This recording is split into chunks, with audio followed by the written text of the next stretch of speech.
उर्दू है मेरा नाम, मैं खुसरो की पहेली, मैं मीर की हमराज हूँ, गालिब की सहेली। दक्कन के वली ने मुझे गोदी में खिलाया, सौदा के कसीदों ने मेरा हुस्न बढ़ाया।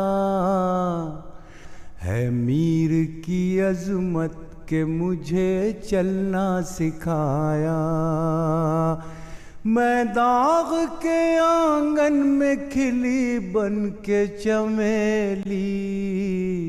उर्दू है मेरा नाम, मैं खुसरो की पहेली।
ये हकीम अब्दुल हमीद साहब का, मरहूम का ये मंसूबा था। ये 1935 में उन्होंने बनाया था। उनका ये ख़याल था कि हमारे यहाँ अपने बुज़ुर्गों को, अपने शायरों को, अपनी तहज़ीब को, अपने कल्चर के तहफ़्फ़ुज़ के लिए कोई ऐसा काम हुआ नहीं है। तो ठीक हुआ भी वही। 1797 में गालिब पैदा हुए। 1897 में गालिब की किताब जो है यादगार गालिब मौलाना हाली ने लिख कर सामने आई। वो हकीम अब्दुल हमीद साहब को यह ख्याल बहुत पहले था। 1935 में उन्होंने ज़मीन ख़रीदी कि गालिब की यादगार बनाएंगे, और जब से वो काम करते रहे इस पे, गालिब पर जो कुछ उनको मिलता था, गालिब क्या खाते थे, गालिब क्या पहनते थे, गालिब के मशागिल क्या थे, पतंग उड़ाते थे, इस तरह की चीज़ें वो जो खतूत में उनको मिलती थी वो सब इकट्ठा करते थे। और जब 1969 में ये गालिब एकेडमी बनकर तैयार हुई तो एक शानदार म्यूज़ियम जो है उसी वक्त कायम हो गया।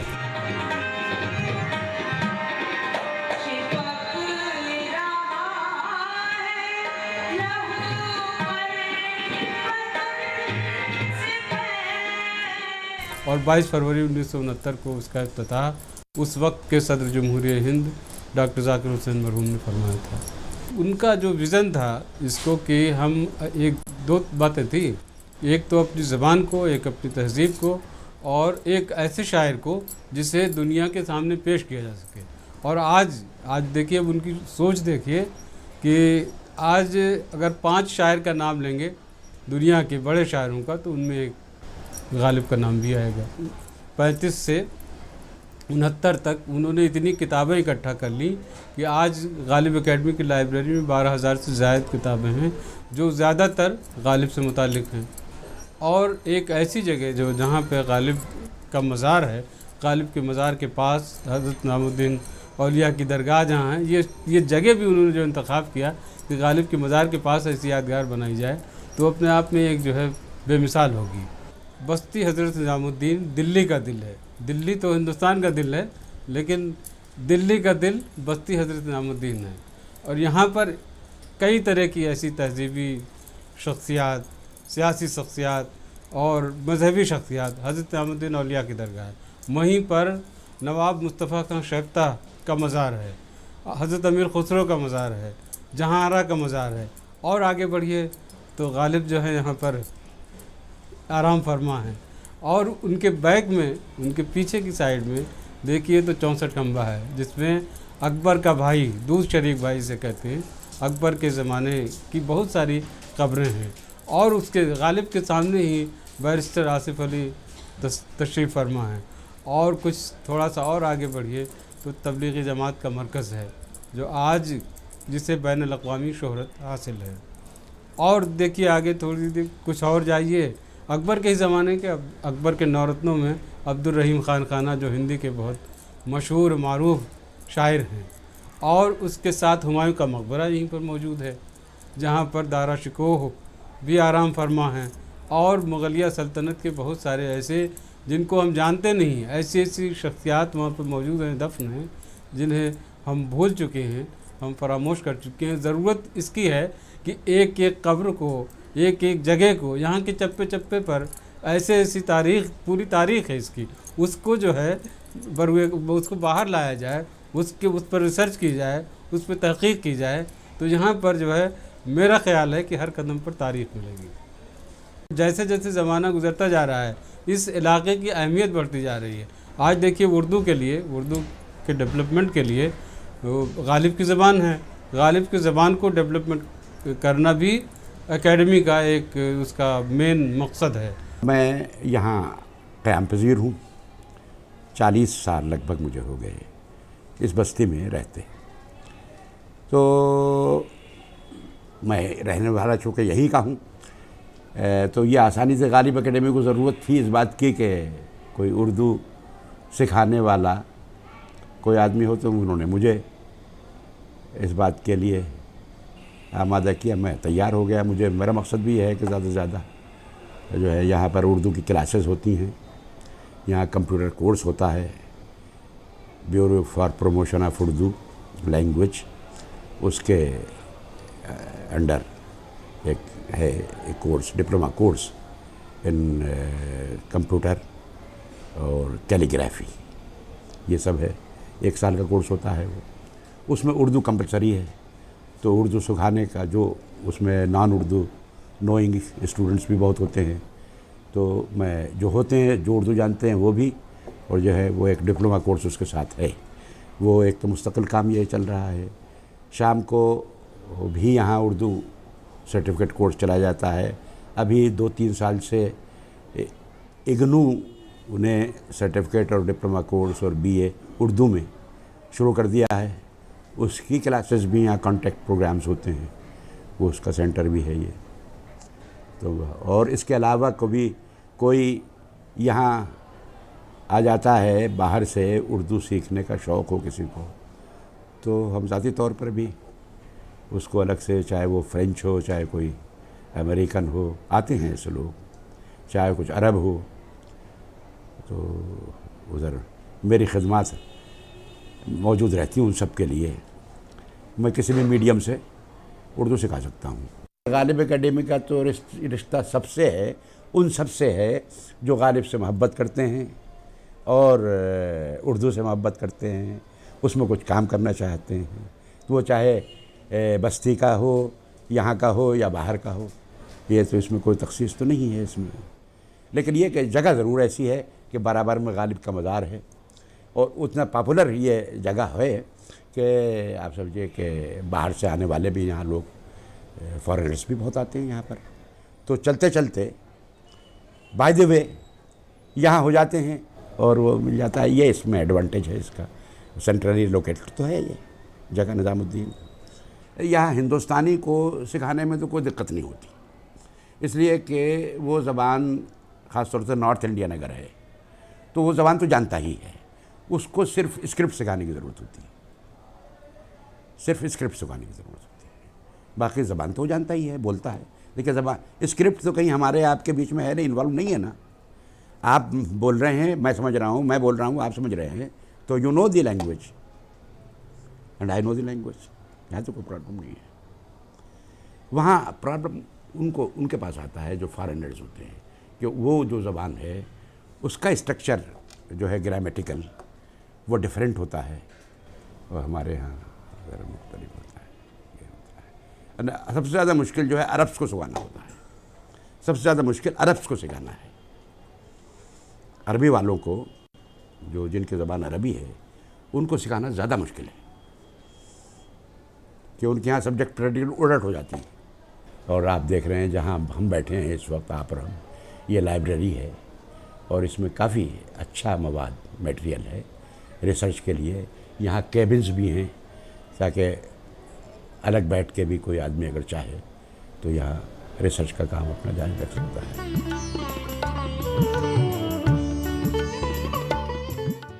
काली खां की रहने वाली हूँ और मैंने बीए पॉलिटिकल ऑनर्स किया है जामिया कॉलेज से, और मैं टीचर के लिए अप्लाई करना चाहती हूँ क्योंकि मेरा सपना यही है कि मैं टीचर बनूँ।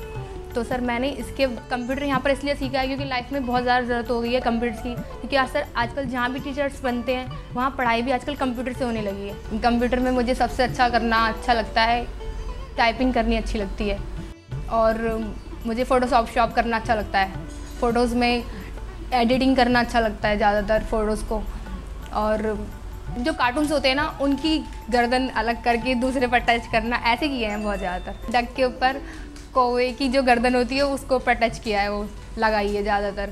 और अभी हम बुक बना रहे हैं ना सर, तो उसमें हमें पिक्चर इंसर्ट करानी होती है, तो वो पिक्चर्स डाली हैं बुक्स में, क्योंकि हम उर्दू की बुक बना रहे हैं। इन पेज में सॉफ्टवेयर है ना हमारा, तो हमें प्रोजेक्ट जमा करके देना था, तो इन पेज में हमने बुक में पिक्चर्स डाली है, इंसर्ट कराई हैं। इंग्लिश में भी किया है हमने, अभी इन पेज चाहे तो वो सॉफ्टवेयर उर्दू में है, इसलिए हम उर्दू में कर रहे हैं इसे। आप पहली बार आएँ तो पहली बार सबसे पहले आप गालिब के नाम से आएँ।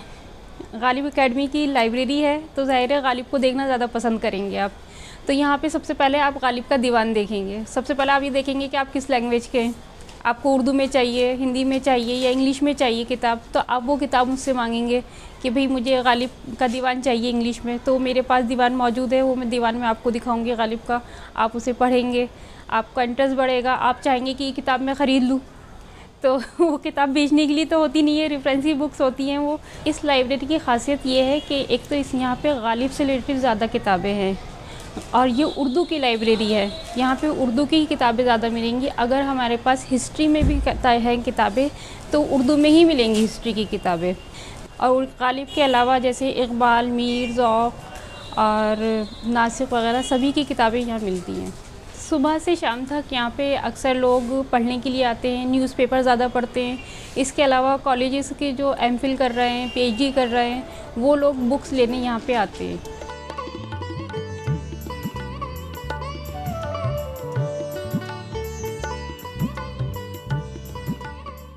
गालिब को इंतकाल 1869 में हुआ था, तो उस हिसाब से अगर आप देखें तो कितनी मुद्दत गुजर चुकी। लेकिन ये कि जैसे जैसे वक्त गुजरता जा रहा है, गालिब के यहाँ मानी की नई परतें खुल रही हैं, और कभी कभी ये ख्याल आता है कि हमारा जो एक कलेक्टिव हमारी या इज्तिमाई हमारी जो फ़िक्र रही है, उसके हिसाब से देखा जाए एक इंडो मुस्लिम कल्चर का पूरा जो एक गैर मामूली खिदमात रही हैं आर्किटेक्चर में, पेंटिंग में, म्यूज़िक में, लिटरेचर में, पोइट्री में, उस हिसाब से देखा जाए तो गालिब हमारे सबसे बड़े नुमाइंदों में, रिप्रेजेंटेटिव्स में हमारे आते हैं। अब आपको शायद ये मालूम होकर के हैरानी होगी कि अलीगढ़ के एक प्रोफेसर हैं जिन्होंने गालिब की पूरी शायरी का तर्जुमा, उर्दू शायरी का, संस्कृत में कर डाला है, और संस्कृत में, और कोशिश की है कि गालिब ने जो रिद्म अख्तियार किया है, जो टोनल एक क्वालिटी गालिब की अपनी है मखसूस, और जो गालिब की फ़िक्र के साथ जाती है, करस्पॉन्ड करती है, उसके मुताबिक ये ट्रांसलेशन हो। तो मैं तो कोशिश कर रहा हूँ कि वो किताब अगर हमें मिल जाती है, गरचे यहाँ दिल्ली में संस्कृत एकेडमी भी है, हिंदी एकेडमी भी है, लेकिन अभी किसी ने उनको अप्रोच नहीं किया था। मुझसे जिक्र आया, अलीगढ़ के एक प्रोफेसर ने मुझसे बताया, तो मैंने कहा भाई मैं तो बड़ा खुले दिल से खैर मकदम करूँगा, और मैं इसको गालिब एकेडमी के लिए बड़ी इज़्ज़त की बात समझूँगा कि हिंदुस्तान की सबसे पुरानी ज़बान में गालिब का ट्रांसलेशन हो, जिस ज़बान में कालिदास और भवभूति और ये हुए, उसमें गालिब आ जाए। म्यूज़िक में गालिब की गज़लें जितनी गाई गई, यानी सुरैया से लेकर के अब तक समझ, बल्कि सहगल से लेकर, सुरैया की तो खैर फिल्म वो आई जब मिर्ज़ा गालिब तो अलग, लेकिन कुंदन लाल सहगल से लेकर के अब तक हिंदुस्तान पाकिस्तान के गाने वालों ने जितनी, पेंटर्स ने पेंटिंग हमारे यहाँ आपने म्यूज़ियम में देखी होंगी, हमारे यहाँ बड़ी अच्छी पेंटिंग कई गायब, पारितोष सेन की पेंटिंग गायब हो गई, हुसैन साहब की मौजूद है, सतीश गुजराल की मौजूद है, और कुछ पेंटिंग्स ऐसी जो मेरे ख्याल में किसी ऐसे शख्स ने वो किया जो या तो नहीं जानता था किसकी हैं, वो यहाँ से गायब हो गई, या जिनकी कीमत अब बहुत ज़्यादा थी। मैंने कहा भाई उससे तो हम अपना एक फ्लोर बनवा सकते थे, इतने पैसे हमको मिल जाते।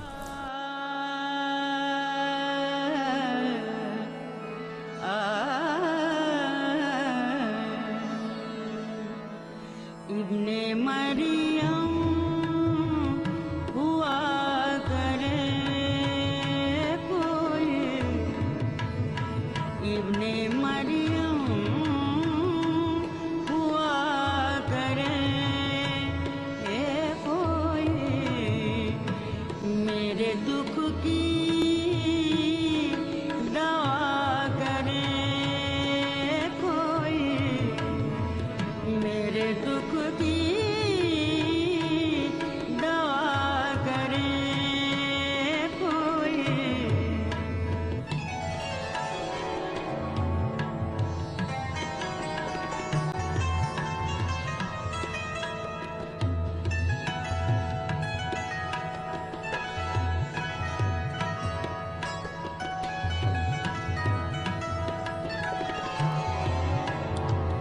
न सुनो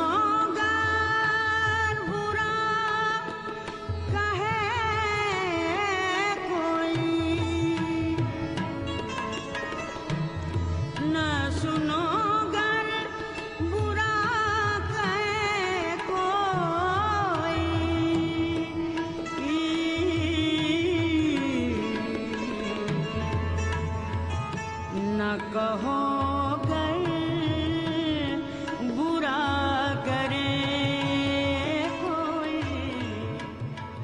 कि गालिब को एक इंडस्ट्री बना लिया गया, किताबें छप रही हैं गालिब पर कितनी, हर साल गालिब पर कितने सेमिनार होते हैं। हमारा एक सेमिनार होता है साल में, 2 हमारे होते हैं तकरीबन। गालिब इंस्टीट्यूट में होता है, वहाँ होता है सेमिनार। अच्छा, पाकिस्तान में होता है, वहाँ भी हम जाते हैं और हमने देखा है, तो उसमें भी भर्ती के लोग आ रहे हैं गालिब को। लेकिन गालिब की जितनी शरहें लिखी गई हैं, कोई 100 के करीब शरहें हैं समझिए। अब आप ये सोचिए कि एक शायर जो 200 साल का फासला हमारे उसके बीच में है, हमारी उसकी सेंसिबिलिटी में, लेकिन आज भी हम जो उसे पढ़ते हैं तो लगता है कि अशोक वाजपेयी ने, मैंने ही जब वो फीचर तैयार किया था इसके लिए, जो ऑल इंडिया रेडियो के लिए, उसमें उनसे बात हुई थी, सच्चिदानंदन से बात हुई थी। इन लोगों ने मलयालम, अशोक वाजपेयी ने तो इतनी बड़ी बात कही, उन्होंने कहा कि साहब हिंदुस्तान की तारीख़ में वेदों के बाद सबसे बड़ा तख्लीकी इजहार जो हुआ है वो गालिब क्या हुआ है। हमारे दोस्त थे शमशेर बहादुर सिंह, आप जानते होंगे, तो इलाहाबाद यूनिवर्सिटी का भी एक हमारा उनका वो था। बहरहाल उन्होंने तो ये लिखा आपने उसमें कि जदीद हिंदी की आधी शायरी एक तरफ और दीवान गालिब एक तरफ। अच्छा, गालिब के कॉन्टेम्प्रेरीज पर आप देखें, यूरोप में भी उस ज़माने में कितने बड़े बड़े शायर थे, बॉडलेयर और वॉल्ट विटमैन और पुश्किन और हाइने और ये सब गालिब कॉन्टेम्प्रेरी। लेकिन हिंदुस्तान में इतनी ज़बानें हैं, 2 दर्जन ज़बानें हैं, एक शायर भी ऐसा नहीं मिल जिसको हम गालिब से इक्वेट कर सकें उस वक्त। तो वो तो सदी लिटरेचर में समझिए गालिब की सदी है हिंदुस्तान के हिसाब से। तो ये एकेडमी भी अपनी खिदमत अंजाम दे रही। हमारे ज़ाहिर है कि हमारा कोई कॉमर्शियल कोई वो नहीं है, एक बहरहाल अपने बलबूते पर ये एकेडमी चल रही है, कोई हमें सरकारी और कोई इस तरह के कोई वो नहीं है। लेकिन ये कि इसीलिए चल रही है कि साहब यहाँ बहरहाल कुछ काम हो रहा है। और ये एकेडमी जब बनाई गई थी, पहला इदारा है दिल्ली में जो ये कायम किया गया था, हकीम साहब ने बनवाया था, और उसके लिए इंतज़ाम उन्होंने कुछ ऐसा कर दिया कि इसके लिए कुछ अपना इसका खर्च भी पूरा होते रहे, कुछ किराए की इमारतें हैं, कुछ ये हैं, कुछ वो हैं, उससे चल रहा है। तो गालिब का मामला तो ये है कि पूरी सेंसिबिलिटी गालिब की जो है वो हमारे लिए एक किस्म का एक कौमी विरसे की हैसियत रखती है, इसलिए हो रहा है, सिग्निफिकेंस यही है। अब ये देखिए, ये जो ये इमारत है यहाँ पर बगल में जो कब्रस्तान है, ये लेटर मुग़ल्स की कब्रें हैं इनमें ज़्यादातर, जो आलिम एकेडमी की दीवार से मिली हुई लेटर मुग़ल्स की ज़्यादातर बहुतों की कब्रें यहाँ पर हैं।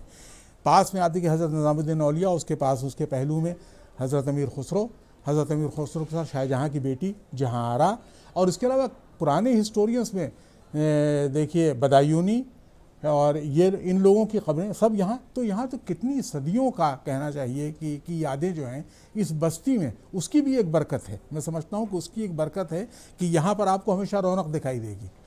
गालिब एकेडमी आप कभी भी आएँ, इसका ऑडिटोरियम कभी खाली नहीं होता, कोई भी जलसा होता तो भरा हुआ दिखाई देता है।